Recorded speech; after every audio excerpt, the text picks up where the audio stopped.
பணம் எடுத்தாலும் வரி, மினிமம் பேலன்ஸ் இல்லைன்னா வரி, இந்த மாதிரி போட்டு 36,000 கோடி வரி பணமா வசூல் பண்ணிருக்காங்க.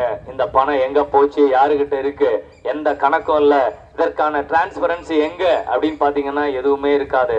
அதுதான் இந்த கொள்ளையர் கூட்டம், திட்டம் போட்டு கொள்ளையடிக்கிற கொள்ளையர் கூட்டம் இன்னைக்கு தமிழகத்துல வந்திருக்கு. அதை காலூன்ற நம்ம விடக்கூடாது.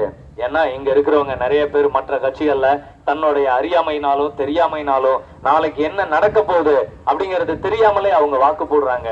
அதுக்கு பின்னாடி கொடி பிடிச்சிட்டு போறாங்க. நம்ம யாருக்கு பின்னாடி கொடி பிடிச்சிட்டு போறோம்? அந்த தலைவன் எப்படிப்பட்ட தலைவன், மக்கள் நலனுக்கு போராடுறாங்களா இல்ல மக்கள் நலனுக்கு எதிராக செயல்படுறாங்களா அப்படிங்கிறது தெரியாது.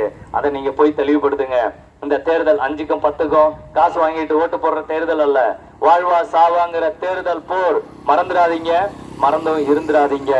ஏன் சொல்றோம் அப்படின்னா, இந்த தேர்தலுக்கு அப்புறம் நீங்க சரியான வேட்பாளர்களை நீங்க பாராளுமன்றத்துக்கு அனுப்பல அப்படின்னா ஒரே நாடு ஒரே கொள்கை அப்படின்னு சொல்லி ஒரு திட்டத்தை போட்டு மொத்தமா அதிபர் தேர்தல் மாதிரி பண்ணிடுவாங்க. அதுக்கப்புறம் எந்த மாநிலத்திலும் தேர்தலும் இருக்காது, எந்த கட்சியும் இருக்காது. எல்லா கட்சியும் வடக்க இருந்து அழிச்சுக்கிட்டு வராங்க. அதே மாதிரி தமிழகத்துக்குள்ளேயும் வந்திருக்கு இந்த RSS கும்பல். அதை அடிச்சு விரட்டுவது ஒவ்வொரு தமிழனின் தலையாய கடமை. மறந்துடாதீங்க, மறந்தும் இருந்துடாதீங்க. அது மட்டும் இல்லாம விமான நிலையம் தனியார் மயமாக்கல் அப்படின்னு ஒரு கொள்கையை கொண்டு வந்தாங்க. அது கொண்டு வந்ததுல இருந்து பாத்தீங்கன்னா, ஒரு முன்னாடி எல்லாம் நம்ம சென்னையில இருந்து ஃபாரின் கண்ட்ரிஸ் போகணும், GCC போகணும் அப்படின்னா ஒரு 7,000 ரூபாய் 8,000 ரூபாய் தான் டிக்கெட் இருக்கும். இப்ப பாத்தீங்கன்னா அதே 8,000 ரூபாய் டிக்கெட் 27,000, 35,000, 40,000.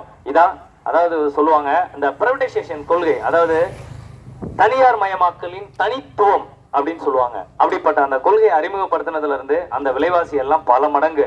ஒரு டிக்கெட்டு அப் அண்ட் டவுன் நீங்க போயிட்டு வரணும் ஒரு GCC கண்ட்ரிஸ் அப்படின்னு பாத்தீங்கன்னா 60,000, 70,000. முன்னாடி 10,000, 20,000 போயிட்டு இருந்த சாமானிய மக்கள் இன்னைக்கு அந்த பிளைட் டிக்கெட் வாங்குறதுக்கு கூட எட்டாத கனியா மாத்திட்டானுங்க.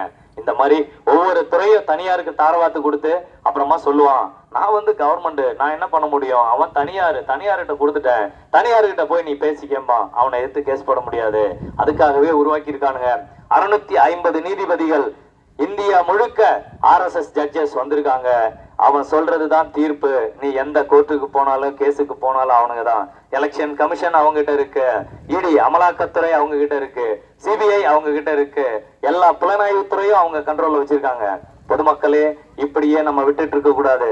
மக்கள் சக்தி மாபெரும் சக்தி என்பதை அந்த மாதிரியான சமூக விரோதிகளுக்கும் தமிழின துரோகிகளுக்கும் காண்பிப்பது ஒவ்வொரு தமிழனின் தலையாய கடமை. மறந்துடாதீங்க, மறந்தும் இருந்துடாதீங்க. இங்க 100 பேர் இந்த செய்தியை கேட்டு இருந்தீங்கன்னா அந்த செய்தியை 1,00,000 பேருக்கு கொண்டு போய் சேர்ப்பீங்கிற நம்பிக்கையில தான் நான் இங்க பேசிட்டு இருக்கேன். மறந்துடாதீங்க, மறந்து